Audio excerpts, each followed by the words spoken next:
అయితే మీ దృష్టిలో ప్రస్తుత కాంగ్రెస్ పాలన ఎలా ఉందంటారు? ఇప్పుడు కాంగ్రెస్ పాలన ఎలా ఉంది అని చెప్పాల్సి వస్తే దానికి అనేక నిర్వచనాలు ఉన్నాయి. ఒకటి ఓడ దాటేదాకా ఓడ మల్లన్న, ఓడ దాటిన తర్వాత బోడి మల్లన్న అని ప్రజలను అన్నారు. అదేవిధంగా అరచేతిలో వైకుంఠం చూపించడం అని ఇట్లాంటివి ఉంటాయి.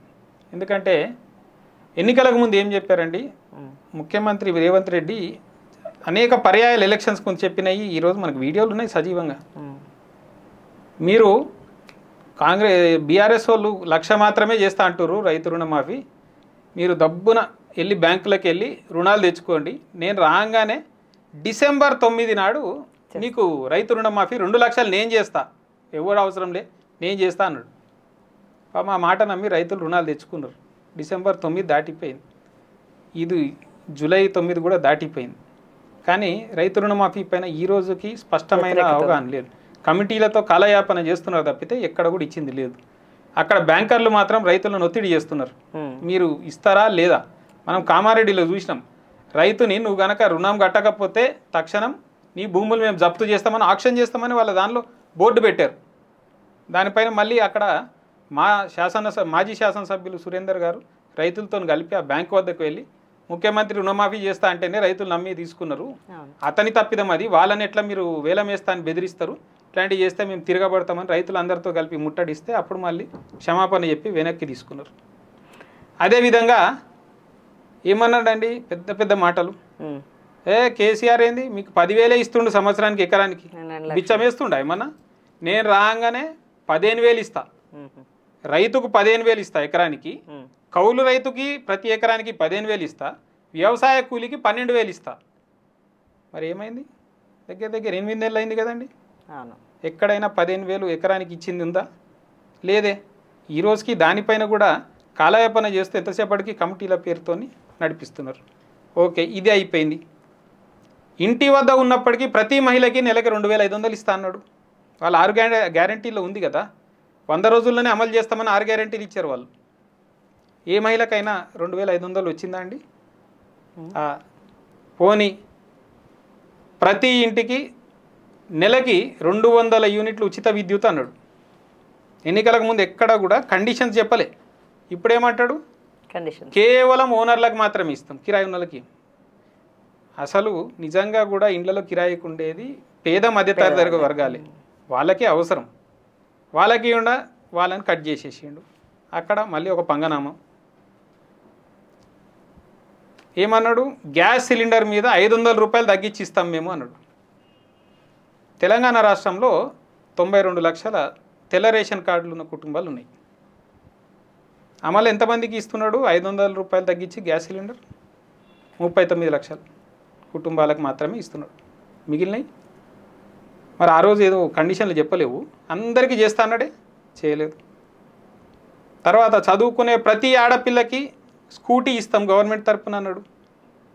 నువ్వు గవర్నమెంట్లోకి వచ్చినావు, ఇయ్యలే. పరీక్షలు అయిపోయినాయి, మళ్ళీ కూడా విద్యాసంస్థలు మొదలైనవి, ఎక్కడన్నా ఇచ్చినాడా? ఇయ్యలేదు కదా. పోనీ అది అయిపోయింది. విద్యార్థులందరికీ 5 లక్షల విద్యానిధి క్రెడిట్ కార్డు ఇస్తామన్నాడు, ఎక్కడన్నా ఇచ్చాడా? ఇవన్నీ 6 గ్యారెంటీలు ఉన్నాయండి. 100 రోజుల్లో వాళ్ళు పూర్తి చేస్తామని పత్రికాముఖంగా పెద్ద పెద్ద అడ్వర్టైజ్మెంట్లు ఇచ్చారు వీళ్ళు, అది లేదు.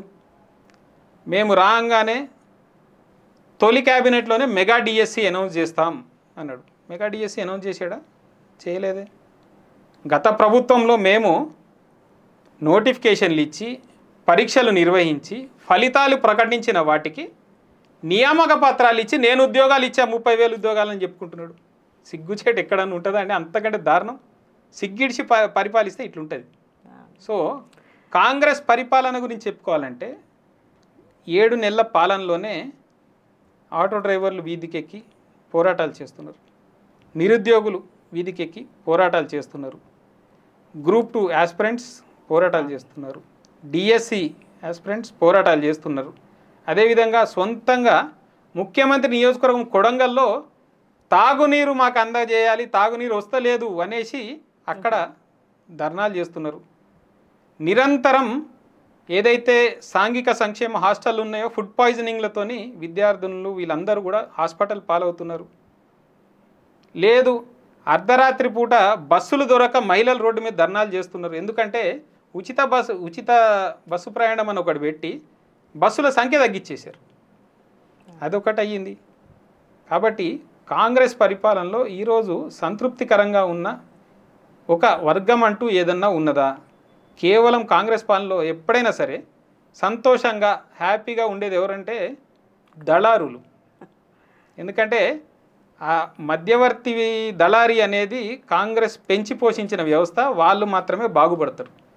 ఇక సరే ఇటీవల కొత్తగా నా మతం పుచ్చుకున్నోడికి ఎక్కువ ఇది అన్నట్టు కొంతమంది తెలంగాణ ఉద్యమ నేపథ్యం, తెలంగాణకు జరిగిన అన్యాయం, లేకపోతే గురైన వివక్ష ఇవన్నీ తెలియని వాళ్ళు ఎవరైతే ఉంటారో వాళ్ళు మాత్రం అబ్బా అసలు ఎంత గొప్పగా ఉన్నాడు ఒక నాయకుడు అనుకుంటా భుజాలు కొట్టుకుంటారు తప్పితే నిజంగా కూడా సామాజిక స్పృహ లేకపోతే ఏదైతే ప్రజా జీవితంలో ఉండి విలువలు పాటించాల్సిన వాళ్ళు ఇటువంటి వాళ్ళు ఎవ్వరు కూడా జరుగుతున్న పరిణామాల పట్ల హ్యాపీగా లేరు. సమాజంలో తిరుగుబాటు కూడా వస్తోంది, మనం చూస్తున్నాం రోజు రోజుకి. గతంలో నిర్బంధాలు ఉండవు, మాది ప్రజాస్వామిక పాలన అన్నారే. అర్ధరాత్రి పూట వరకు తిండి నీళ్లు లేకుండా మహిళలని పోలీస్ స్టేషన్లలో ఉంచుతారండి. మొన్న మనం చూసాం డిఎస్సి అభ్యర్థులను అర్ధరాత్రి దాటిన తర్వాత కూడా కరెంటు లేకుండా చీకటిలో వారికి నీళ్ళు ఇవ్వకుండా తిండి పెట్టకుండా కూర్చోబెట్టారే. మేము గడీల కంచెలు బద్దలు కొట్టినాం అన్నావు. మొన్న ఈ పబ్లిక్ సర్వీస్ కమిషన్ దగ్గర మొత్తం కంచెలే వేసినావు. విద్యాశాఖ డైరెక్టరేట్ వద్ద మొత్తం కంచెలే వేసినావు. నువ్వు జిల్లాల పర్యటనలకు పోతే ప్రతిపక్ష పార్టీ నాయకులు అందరినీ పోలీసులు అవరోధ చేస్తున్నారు. మరి ఏది నువ్వు చెప్పిన మాటలన్నీ ఇదంతా పోలీసు రాజ్యం నిర్బంధ రాజ్యం అనుకుంటా సంవత్సరం క్రితం మాట్లాడిన డైలాగులే కదా. మరి నువ్వు చేస్తున్నది ఏంది? కాబట్టి అన్ని విధాలుగా ఫెయిల్ అయిన ప్రభుత్వం కాంగ్రెస్ ప్రభుత్వం. కనీసం గతంలో ఏ రోజైనా మనం చూసినామండి తెలంగాణ రాష్ట్రం 10 ఏళ్లలో కరెంటు కోతలతో ఎప్పుడన్నా బాధపడిందా? ఈరోజు చూస్తే ఎక్కడ చూసినా కరెంటు కోతలు. తాగునీటి సమస్యతో ఏ రోజైనా మహిళలు బిందెలు పట్టుకుని రోడ్డెక్కి ధర్నాలు చేసిన దాఖలాలునే స్వయంగా ఈరోజు ముఖ్యమంత్రి దగ్గరనే అది చేస్తున్నారు. కాబట్టి శాంతి భద్రతల వైఫల్యం మనం చూస్తున్నాం. పేపర్ హెడ్లైన్స్ 3 రోజులలోనే నగరంలో 20 హత్యలు జరిగినాయి అని. ఇవన్నీ కాబట్టి కాంగ్రెస్ పరిపాలన అనేది ఎంతసేపటికి వాళ్ళు గడిచిన 10 ఏళ్లలో ఆవురావురమంటూ ఉన్నారు. అవినీతి ఎట్లా చేద్దాం, ప్రజల డబ్బులు ఎట్లా తిందామని తప్పితే పరిపాలన పైన వాళ్ళకి దృష్టి లేదు. ఇక్కడి నుంచి ఢిల్లీ పోవాలి, ఢిల్లీలో కప్పం కట్టాలి, అక్కడి నుండి ఇక్కడ అవినీతి చేయడానికి లైసెన్స్ తెచ్చుకోవాలి. అంతకుమించి వీళ్ళదేం లేదు.